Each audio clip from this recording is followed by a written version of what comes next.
تو یہ ابو الفضل فیضی جس نے اکبر اور جہانگیر کو برباد کیا تھا، بعد میں ہمارے جو یہ لوگ ہیں نا آج ناموس رسالت پر غداری کر رہے ہیں یا دین کے نام پر کیبلوں پر بیٹھ کر جو دین کی غلط تشریح کر رہے ہیں، اقبال کہتا ہے اجتہاد عالمان کم نظر اقتدا بر رفتگان محفوظ کر۔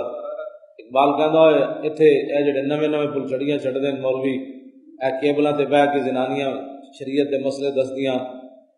تے عامر لیاقت کہتا ہے کہ میں یہ مخلوط اجتماع جو ہے میں نے جاری رکھنا ہے پاکستان میں رمضان میں، یہ مخلوط اجتماع میں نے ایجاد کیا ہے، اگر میرے اجتماع پر کسی کو پریشانی ہے تو پھر وہ پہلے حج کے اندر مخلوط جو ہے وہ نظام بند کرائے۔ اس کمینے کو یہ پتہ نہیں ہے کہ وہ جو بات ہے کہاں تو کمینے، کہاں اللہ اور اس کے رسول کا جو ہے وہ حج فرض ہے اور تیری یہ ٹرانسمیشن ہے اور مجھے تو نام بھی نہیں آتا، کیا بک بک کرتا رہتا ہے۔ تو کچھ شرم کر، کچھ حیا کر، تو دین کو بالکل ہی لاوارث مت سمجھو، اور دین کے ساتھ جس نے بھی ٹکر لی وہ ذلیل ہو گیا، برباد ہو گیا۔ تو اپنے اگر تو نے بک بک کرنی ہے تو کرتا رہے، لیکن یہ ہے کہ اب تیری شان کے خلاف کوئی گستاخی ہو جائے تو فوراً کار پاکاں رہا کیا سز خود مگی گرچہ باشد در نوشتن شیر و شیر۔ اقبال مولانا روم فرما دے نا پاک لوگاں دیاں گلاں اپنے تے قیاس نہ کیتا کر،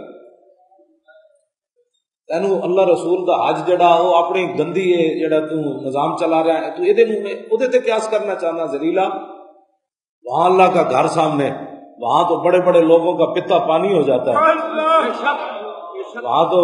تصور گناہ بھی نہیں ہوتا، گناہ کرنا تو بڑی دور کی بات ہوتی ہے۔ ہاں کہ وہاں پتہ ہے یہ رب کا گھر سامنے ہے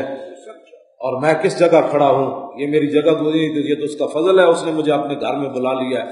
وہاں تو انسان پانی پانی ہوا پڑتا ہے اور تو یہ گندگی وہاں پر قیاس کرتا ہے، اس گندگی کو جو تو پھیلاتا ہے۔ تو ہم سریبا انبیاء برداشتن اولیاء را ہم جو خود بنداشتن، مولانا روم فرما دے نا لوگ ذلیل ہی تاں ہوئے انہاں بڑے لوگوں اپنے تے قیاس کرنا شروع کر دیتے۔ تو اپنی شکل دیکھ، تو اپنا کرتوت دیکھ، تو اپنا، میں اس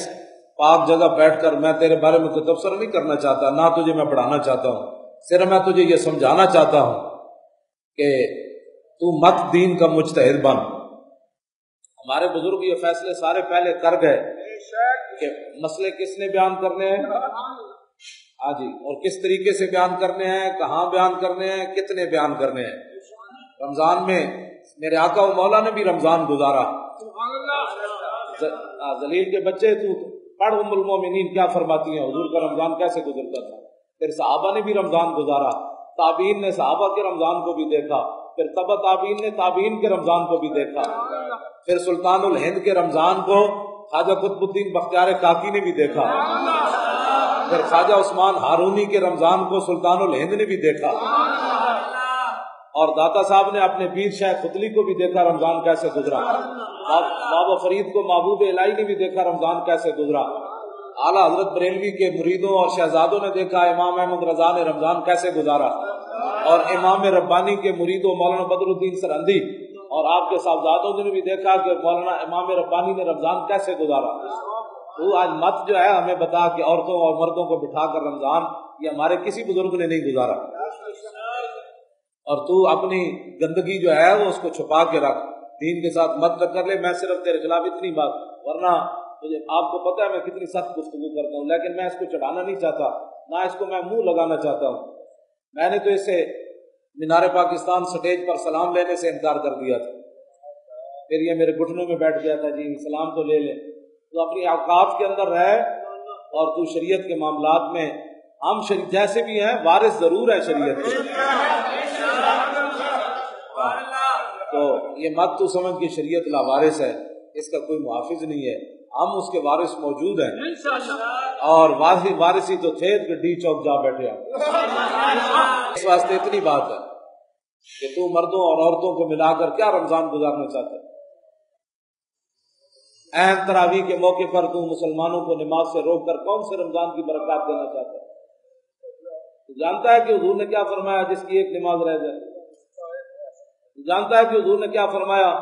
من ترک الصلاۃ متعمدا فقد کفر، جس نے جان بوجھ کر نماز کو چھوڑا وہ تو کفر کو جا چھوکا، اس نے